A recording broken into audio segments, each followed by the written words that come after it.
नमस्कार। Welcome to civilised India.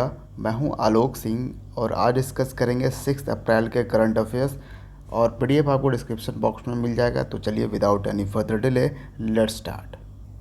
So who has been appointed as the brand ambassador of PharmEasy.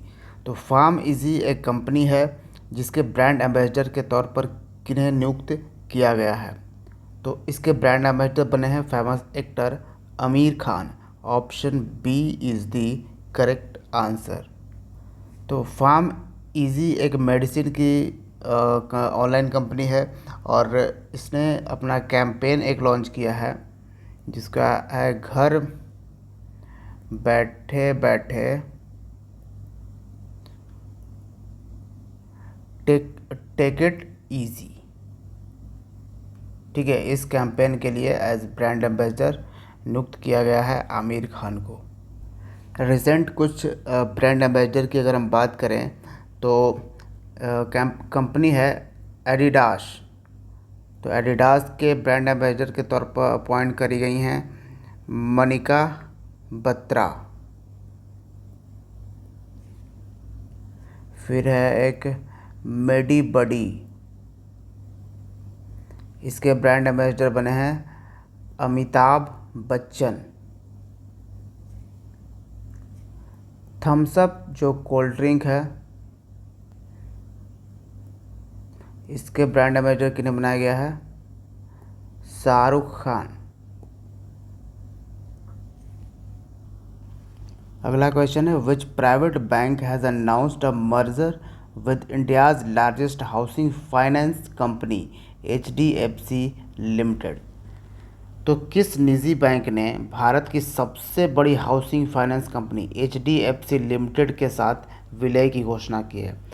तो अब एक जो bank थी HDFC बैंक, तो HDFC बैंक जो है वो HDFC कंपनी में मर्ज कर जाएगी। ये HDFC लिमिटेड कंपनी थी, ये एक हाउसिंग फाइनेंस कंपनी थी। ठीक है, तो इसमें अब HDFC बैंक जो है वो मर्ज कर जाएगी। तो option A is the correct answer. और रिसेंटली ही HDFC जो बैंक है उसको best private bank of India यहाँ पे घोषित किया गया था, best private bank. Next question है who has recently started the anti human trafficking cell. तो हाल ही में मानव तस्करी रोधी प्रकोष्ठ की शुरुआत किसने किया है। तो एंटी ह्यूमन ट्रैफिकिंग सेल की शुरुआत करी गई है किसके द्वारा, तो national Commission for women. Option A is the correct answer. और नेशनल कमीशन फॉर वीमेन जो है इसकी इस्टेब्लिशमेंट, इसको स्थापना जो है वो किया गया था 1992 में। ठीक है, और रिसेंटली 31 जनवरी को नेशनल कमीशन फॉर वीमेन ने अपना 30th फाउंडेशन डे सेलिब्रेट किया है और इसका थीम भी रखा गया था जो नाम था शी द चेंज मेकर। ठीक है, सी द चेंज मेकर, ये रहा theme for the foundation day of National Commission for Women. और प्रेजेंट में नेशनल कमीशन फॉर वीमेन के चेयरपर्सन कौन हैं, रेखा शर्मा। नेक्स्ट है India and which country has signed an agreement Ind Aus ECTA recently. तो भारत और किस देश ने हाल ही में ये जो समझौता है उस पर हस्ताक्षर किया है। इंड-ऑस से ही आपको समझ में आ रहा है ये इंडिया हो गया, ये ऑस्ट्रेलिया, और ECTA क्या है, यही एग्रीमेंट का नाम है। और ECTA क्या, इकोनॉमिक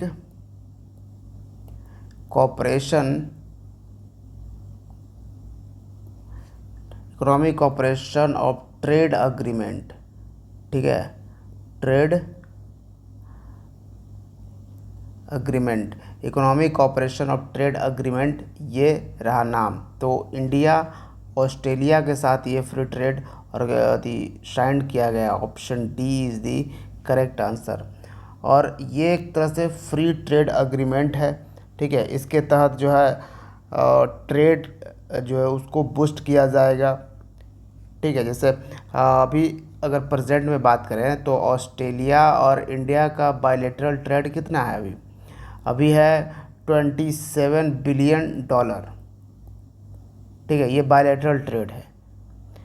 लेकिन इसको अगले 5 सालों में, ठीक है, अगले 5 सालों में इस 27 बिलियन बायलैटरल ट्रेड जो है उसमें इजाफा करने की बात करी गई है, और अगले सिर्फ 5 सालों में ही इसको डबल कर दिया जाएगा। करीबन $45 से लेकर $50 तक कर देने का ये टारगेट रखा गया है, ऑब्जेक्टिव सेट किया गया है इस ट्रेड डील के साथ।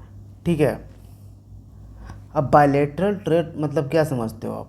बायलैटरल ट्रेड मतलब इसका ये मतलब नहीं कि हम सिर्फ ऑस्ट्रेलिया को एक्सपोर्ट कर रहे हैं, ऑस्ट्रेलिया भी हमें एक्सपोर्ट कर रहा है, ऑस्ट्रेलिया भी हमसे इंपोर्ट कर रहा है, और हम भी ऑस्ट्रेलिया से इंपोर्ट कर रहे हैं। वो सब कुछ मिलाकर ये बोला जा रहा है बायलैटरल ट्रेड $27 बिलियन अभी प्रेजेंट में है, जिसकी जो अब ऑब्जेक्टिव रखा गया है कि $45 बिलियन अगले 5 सालों में कर देना है इंडिया और ऑस्ट्रेलिया का ये ट्रेड टारगेट। ठीक है, और इसी तरह से रिसेंटली हमने यूएई के साथ भी ट्रेड डील साइन किया है, जिसका नाम क्या है? Comprehensive economic partnership agreement, CEPA. ठीक है, ये हमने किसके साथ साइन किया है? यूनाइटेड अरब एमिरेट्स के साथ।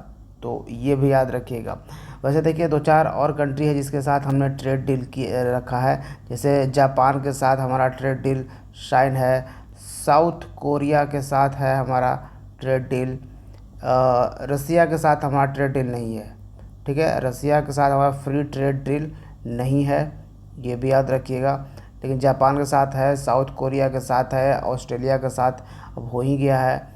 ठीक है, अभी जो ये ट्रेड डील जो है, यानी कि एक तरह से इसको कह सकते हैं एफटीए, फ्री ट्रेड डील, इसके तहत होता क्या है? इसके तहत ये होता है कि जो भी मान लो कि ऑस्ट्रेलिया की एक कंपनी अगर कोई अपना सामान ₹100 की उसका सामान है, वो इंडियन मार्केट में लाई और इस पे भारत सरकार ने टैक्स लगा दिया। ठीक है, अब इसमें भारत सरकार ने ₹50 का टैक्स लगा दिया, तो ये इंडिया में जब बिकेगी तो ये ₹150 की बिकेगी वो सामान। तो अब इसमें क्या किया जाएगा? कंसेशन कर दिया जाएगा। मान लो कि बहुत सारे प्रोडक्ट्स तो फ्री कर दिए जाएंगे, टैक्स फ्री हो जाएगा, क्योंकि बहुत सारे प्रोडक्ट्स तो ये ₹50 लगेंगे ही नहीं। और कुछ प्रोडक्ट्स में ऐसे भी होंगे कुछ सामान जिसमें कि मान लो कि 50 लग रहा है तो 10 ही लगेगा। तो यहाँ जो ऑस्ट्रेलिया के मार्केट में से ₹100 का आ रहा है, वो यहाँ पे आके 110 होगा, ज़्यादा इसमें इजाफा नहीं रहेगा।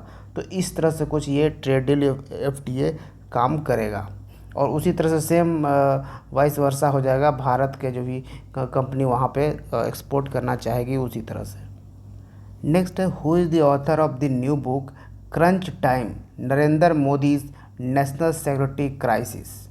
तो ये जो किताब है crunch time Narendra Modi's national security crisis, इसका लेखक कौन है? ठीक है, तो ये किताब एक्चुअली में हाईलाइट करती है उस पब्लिक फेथ को, मतलब कि ये बताना चाह रहा है ये किताब कि मोदी यानी कि नरेंद्र मोदी जी जो हैं as a prime minister of India, इन पे लोगों का इस तरह से फेथ है, एक विश्वास है इन पे कि अगर कोई भारत को बाहरी दुश्मनों से यानी एक्सटर्नल थ्रेट से अगर कोई प्रोटेक्ट कर सकता है तो वो ये पर्सन है, ये प्राइम मिनिस्टर है नरेंद्र मोदी। इस तरह का फेथ है, वो ये किताब हाईलाइट करती है। ठीक है, तो इसके लेखक कौन हैं? Shri Ram Chaulia. Option B is the correct answer. लेकिन इस किताब को रिलीज़ किया है मीनाक्षी लेखी ने, और मीनाक्षी लेखी हैं minister of state for culture. Central government has approved ₹433.72 crore for Lakshya zero dump site in which state? केंद्र सरकार ने लक्ष्य जीरो डंप साइट्स के लिए 433.72 करोड़ रुपए की मंजूरी दी है। तो ये कौन से राज्य में? तो देखिए, एक केंद्र सरकार की ये एक योजना कहिए, एक प्रोग्राम कहिए, एक मिशन कहिए कि ये थी कि लक्ष्य जीरो डंप साइट मिशन, ये केंद्र सरकार का ये योजना है। ठीक है, तो इस योजना के तहत ये जो अमाउंट अलॉट किए गए हैं, अप्रूव किए गए हैं, ये किए गए हैं महाराष्ट्र के लिए। Option C is the correct answer. हालांकि ये जो मिशन है वो पैन इंडिया मिशन है, पूरे इंडिया में ये इसको धीरे धीरे लागू किया जाएगा, लेकिन यहाँ पे अप्रूवल अभी यहाँ पे बात महाराष्ट्र की करी जा रही है। ठीक है, तो महाराष्ट्र में डंप साइट यानी कि वो जगह जहाँ पे वेस्ट रखा जाता है, जहाँ पे वेस्ट प्रोडक्ट, जहाँ पे कचरा, कूड़ा कचरा सब रखे जाते हैं। तो जितने भी इसका लक्ष्य रखा गया है कि करीबन 7 करोड़ मिलियन टन, ठीक है, 7 करोड़ मिलियन टन जो शहरी कचरे हैं, वेस्ट हैं, वो महाराष्ट्र के 28 शहरों से हटाए जाएंगे उसको। ठीक है, उसको वहाँ से निकाले जाएंगे, ये यहाँ पे लक्ष्य रखा गया है। भगत सिंह कोश्यारी ये हैं governor of Maharashtra. Chief minister कौन है महाराष्ट्र के? तो उद्धव ठाकरे ये हैं प्रेजेंट में chief minister of Maharashtra.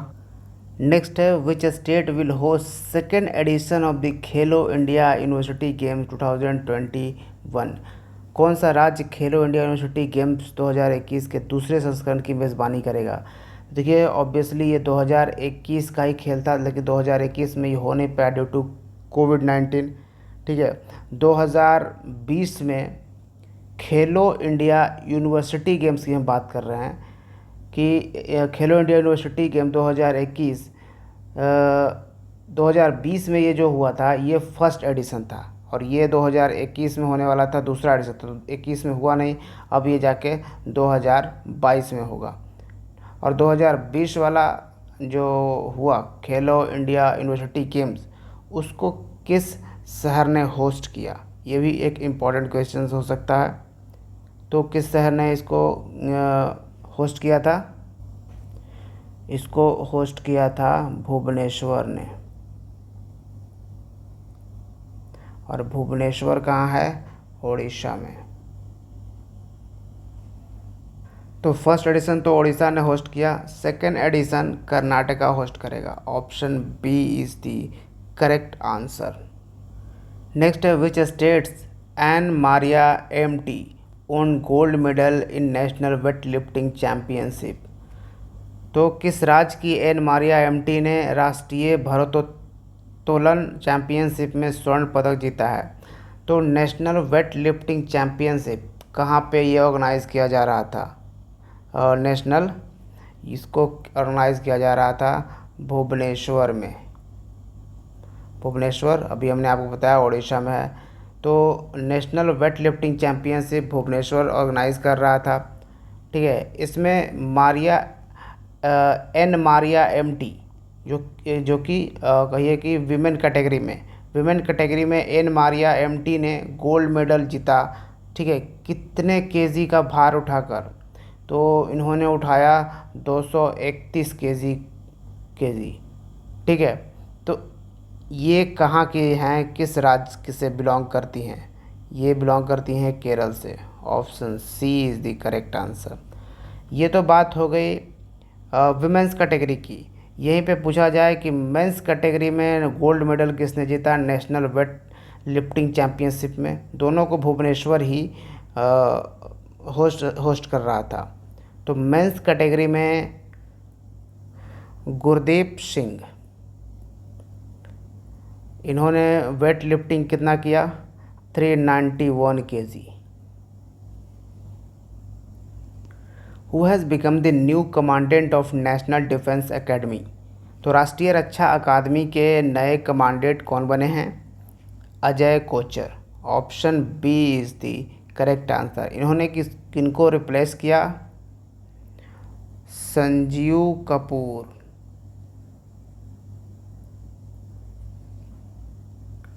Next है मेगुल वन डैम में passed away recently, he was associated with which sport. तो ये जो है मेगुल वैन डैम में इनका निधन हो चुका है और ये किस खेल से जुड़े हैं, किस खेल से संबंधित हैं? तो मेगुल वैन डैम में जो हैं वो एक फुटबॉलर थे। Option B is the correct answer. और ये बिलोंग कहाँ से करते हैं? बेल्जियम। बेल्जियम में आपको मिलेगा ब्रसेल्स, और ब्रसेल्स ही है head quarter of NATO, North Atlantic Treaty Organisation. Next है who won the best marching contingent trophy for the 2022 Republic Day parade. तो 2022 में जो गणतंत्र दिवस परेड के लिए सर्वश्रेष्ठ मार्चिंग अकादमिक ट्रॉफी किसने जीती है? Contingent trophy. ठीक है, तो पहली बात, इस बार जो 26 जनवरी को जो परेड हुआ, ठीक है, उसकी हम बात कर रहे हैं, वो था हमारा 73rd रिपब्लिक डे। ठीक है, तो 73rd रिपब्लिक डे को जो परेड हुआ उसमें किस कंटिजेंट ने बेस्ट कंटिजेंट ट्रॉफी जीता है? तो ये है Indian Navy. Option B is the correct answer. किसने लीड किया था इंडियन नेवी के कंटिजेंट को उस परेड में? तो एक तो लेफ्टिनेंट कैडर अंचल शर्मा और साथ में थे शुभम शर्मा। दोनों ने साथ में मिलकर इस कंटिजेंट को लीड किया था। नेक्स्ट है Viktor Orban won a 4th successive term as the prime minister of which country. तो विक्टर ओरबन ने प्रधानमंत्री के रूप में लगातार चौथी बार जीत हासिल की है। किस देश की लगातार चौथी बार? ये हंगरी के। Option C is the correct answer. Hungary की कैपिटल क्या है? बुदापेस्ट, और ये एक यूरोपियन कंट्री है। तो ये तो हंगरी के प्राइम मिनिस्टर हो गए विक्टर ओरबन। हंगरी की पहली फीमेल प्रेसिडेंट रिसेंटली अपॉइंट की गई है। फर्स्ट फीमेल प्रेसिडेंट हंगरी की कौन? Katalin Novak. क्या नाम है? Katalin Novak. रिसेंटली चिले के भी यंगेस्ट प्रेसिडेंट अपॉइंट किए गए हैं, और वो कौन है? Gabriel boric font. ये चिले के सबसे यंगेस्ट प्रेसिडेंट हैं। पेरू के भी प्राइम मिनिस्टर रिसेंटली अपॉइंट किए गए हैं। कौन है prime minister? Anibal Torres Vasquez. Anibal Torres Vasquez. Portugal के प्राइम मिनिस्टर कौन अपॉइंट किए गए हैं रिसेंटली? Antonio Costa. तो ये भी याद रखिएगा। तो ये था हमारा आज का करंट अफेयर्स। वीडियो को लाइक करके ज़रूर बताइएगा कि आपको कैसा लगा। Thank you for watching civilised India. See you in the next video. जय हिंद।